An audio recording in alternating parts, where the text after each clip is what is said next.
Et on passe à la direction bicéphale d'une maison d'édition que nous adorons. Elle s'appelle Madame Nyssen, il s'appelle Monsieur Capitani. Ils ont repris les rênes d'Actes Sud. C'est juste après l'empreinte digitale de Marc-Antoine de Porrette.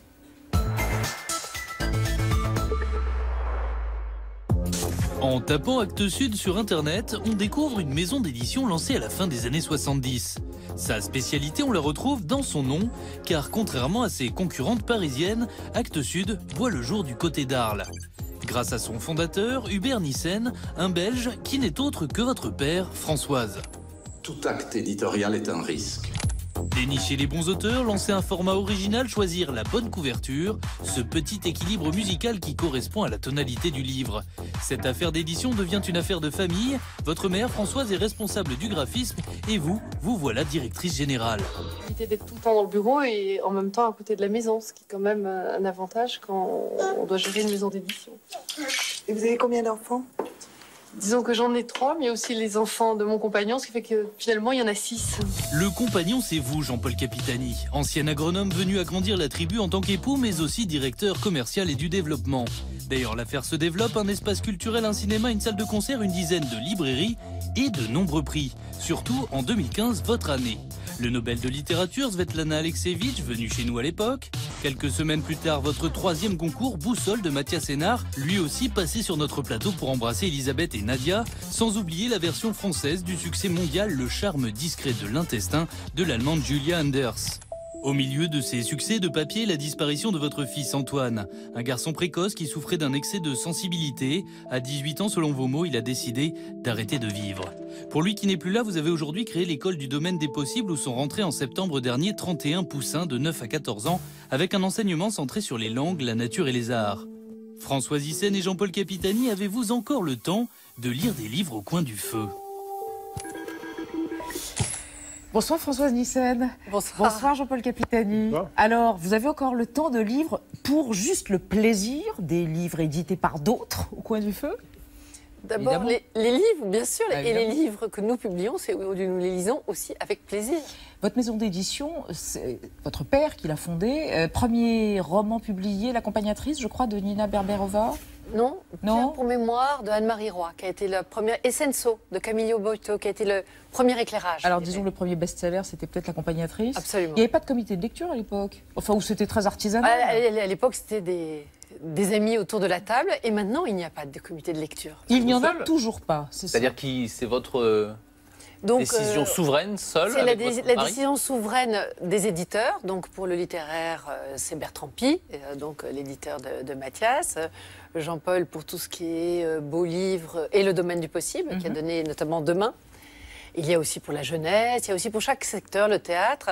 Ce sont des gens qui prennent leurs responsabilités et c'est la conviction qui l'emporte. Quand vous entendez 2015, c'est l'année d'Actes Sud, vous trouvez que ça a tendance à figer un tout petit peu l'histoire et à casser quelque chose de la mobilité et de demain, ou vous, effectivement, acceptez que 2015 a été une année miraculeuse? Nous acceptons l'idée qu'elle a été miraculeuse, mais c'est jamais acquis. Et l'idée de succès, on ne le prend jamais pour nous parce que c'est toujours à refaire.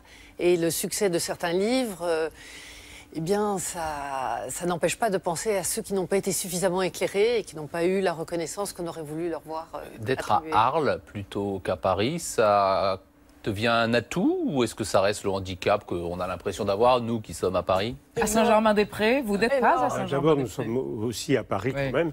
Et puis la France n'est pas si grande. Et puis il y a le TGV, il y a les avions. Enfin, je veux dire, on peut se déplacer. Mais en même temps, le fait que nous soyons un peu plus loin, c'est quelque chose de très bon pour la concentration, le travail. On n'est pas dérangé. On est moins dérangé. L'indépendance? L'indépendance, elle se bâtit pas uniquement sur le fait d'être à Arles. Mais bon. Oui, mais une prise de distance symbolique et réelle aussi. Vous êtes, Actes Sud est le premier employeur en Arles avec 300 salariés? Le premier employeur privé, oui. Privé, oui, bien sûr. Voilà, oui, absolument. Il ne faut pas se faire une gloire de difficultés locales s'il n'y a pas une économie énorme. C'est pas, mais enfin, de la même manière qu'on fait une école où on note pas les enfants, je trouve que c'est un peu pénible de dire, bon, première entreprise arlésienne, non, il y a des tas de gens qui qui travaillent à Arles. Oui. C'est un peu caricatural. Mais est-ce que votre humilité, vous n'êtes pas dans un excès d'humilité, là? Il y a quand même... Alors, je pense un peu pour Jean-Paul, parce que c'est vrai que quand on est arrivé à Arles, dans le lieu qu'il était en train de créer, puisque c'est comme ça que ça s'est passé, quand on a déménagé en 83, suite à la rencontre avec Jean-Paul, on peut dire qu'on est arrivé dans un quartier qui n'existait pratiquement pas, et qu'aujourd'hui, c'est du nouveau un vrai lieu, et que les quais du Rhône ont repris une vie. Et moi qui suis très très sensible à ça, je pense qu'effectivement, on peut dire qu'on a participé de façon citoyenne, et j'en suis fière, à la vie d'Arles. Et toc, on va parler de l'école, on va parler un petit peu de cette école, de cette pédagogie Steiner que vous avez voulu réinsuffler, Nadia, avec ce projet incroyable. Oui, parce qu'en préambule, on pourrait faire le constat de ce qui se passe actuellement dans l'éducation nationale. On pourrait imaginer, dans un monde merveilleux, que ces pédagogies, Montessori, Steiner, soient utilisées dans les écoles sous contrat, les écoles officielles, les écoles de l'éducation nationale. Il y a une femme qui a essayé, elle s'appelle Céline Alvarez, vous connaissez son parcours. Elle n'est pas prof, elle est chercheure. À la base, en 2011, elle a piloté une classe expérimentale dans une école maternelle de Gennevilliers avec plus ou moins le même type d'approche. Et son projet, c'était, dit-elle, d'infiltrer le système scolaire pour réussir à le changer de l'intérieur. Ça n'a pas marché puisqu'en 2014, l'éducation nationale a ordonné la fermeture de cette classe sans vraiment donner de raison. Est-ce que l'éducation nationale, l'école, a un problème avec cette pédagogie que vous utilisez, vous? Alors, première chose, on n'a pas envie de dire qu'on utilise une pédagogie, parce que la seule chose qu'on a envie de faire, c'est de regarder les enfants et de faire en fonction d'eux. L'école, c'est pour les enfants. Et donc, quel que soit le nom qu'on y attribue, c'est pas intéressant. Ce qui est important, ce sont les enfants. Et de les regarder et de faire en sorte qu'ils deviennent des adultes qui ont envie de... Enfin, qu'ils aient le désir d'apprendre, le désir de grandir et d'être autonome. Henri Dahan, qui s'occupe de l'école, dit on essaye de développer encore plus l'attention profonde et leur vie intérieure. C'est exactement ça. Et alors, il y a des moments miraculeux. Ces enfants, au bout de 15 jours, ils nous ont appelés. Tous les jours, à 10h, ils chantent. Et au bout de 10 jours, on a entendu un chant. Ils connaissaient les paroles par cœur, en yiddish, a cappella, à plusieurs voix. Moi, j'en pleurais d'émotion. Comment est-ce que vous les choisissez, ces enfants? Ils ne sont pas très nombreux. Sur quels critères? Non, c'est ce que nous avons voulu faire, c'est une école locale, donc on ne cherche pas à faire des recrutements planétaires. Ils vous choisissent? On a dit qu'on allait ouvrir une école, on a été surpris de voir qu'il y avait autant de monde qui voulait venir. On a donc été obligé de choisir, mais on a fait des choix qui étaient simples, d'abord parce qu'on n'a pas ouvert toutes les classes, etc. Enfin, je veux dire, on a fait ça avec une grande simplicité. De 9-14 ans, là. Ce que je crois par rapport à Céline Alvarez, tout ça, c'est que l'éducation nationale, c'est pas, notre école ne s'est pas ouverte contre l'éducation nationale, mais c'est une société du comment. C'est-à-dire qu'on dit aux professeurs qu'ils ont un programme, il faut qu'ils fassent comme ci, comme ça, et puis en plus, on envoie un inspecteur pour vérifier qu'ils ont bien fait comme on leur avait dit de faire.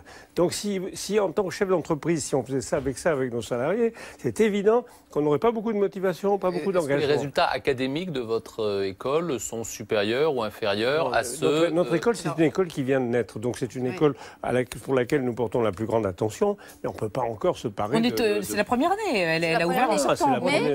Quelques mois. Surprise, il y a déjà un inspecteur qui est venu avec manifestement bienveillance, il a passé beaucoup de temps, et le recteur d'académie qui est venu, qui s'est déplacé et qui est venu rendre visite et a passé du temps avec les enfants.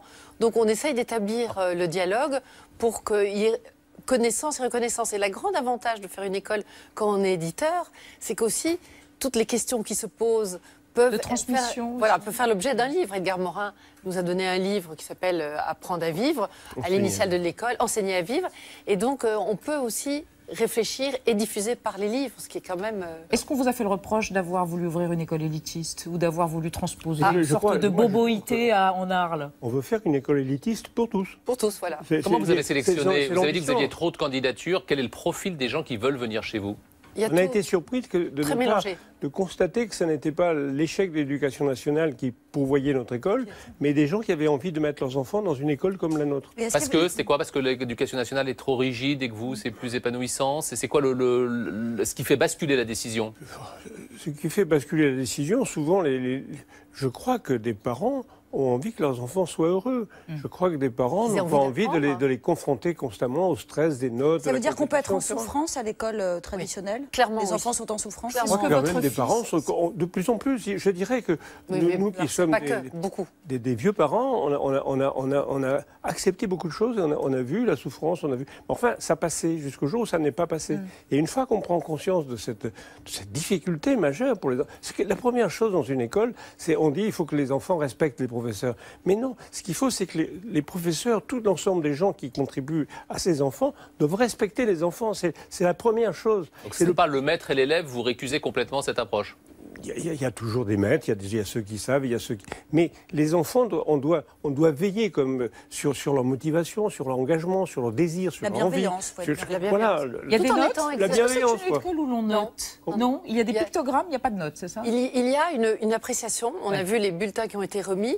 Ils donnent un avis, des perspectives et les pistes de réflexion pour que l'enfant puisse... Voilà, si l'enfant le lit, il se rend compte qu'on parle de lui, et puis, mais ce ne sont pas des appréciations péjoratives. Je voudrais dire quelque chose. Mieux faire, quoi. Je veux dire. Oui, Françoise Nyssen. Par rapport à l'élitisme et par rapport, c'est que cette école est soutenue par exemple par la Fondation de France parce que justement, elle n'est pas élitiste. On n'a pas voulu faire payer de façon, c'est moins cher qu'une école Montessori par exemple. Et le fonds de dotation qu'on a créé aide les familles qui ne peuvent pas.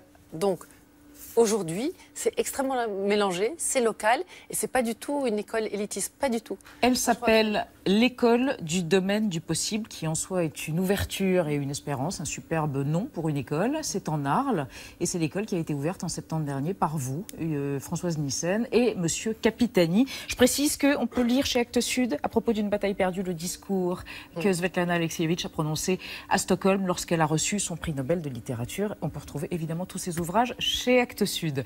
Merci d'être venus dans 28 minutes. Merci à tous les deux.